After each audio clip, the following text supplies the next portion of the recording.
Di matutuloy ang pamamahagi ng Land Transportation Franchising and Regulatory Board ng fuel subsidy para sa mga PUV driver at operator bukas.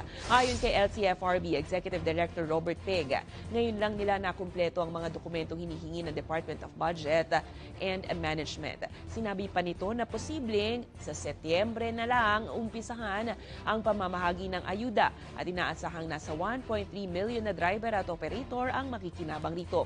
Matatanda ang inanunsyo kamakailan ng DBM na hindi nila maaaring ilabas ang pondo na gagamitin sa fuel subsidy ng mga operator at tsoper sa bansa dahil bigong maibigay ng LTFRB ang mga dokumento galing sa DOTR at LTFRB.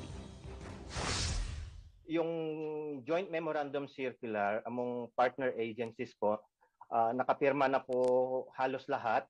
So hopefully ngayong araw po yung feedback po sa akin, mapipirmahan na po yung remaining agency at matatransmit na po ito sa DBM for downloading of funds na po.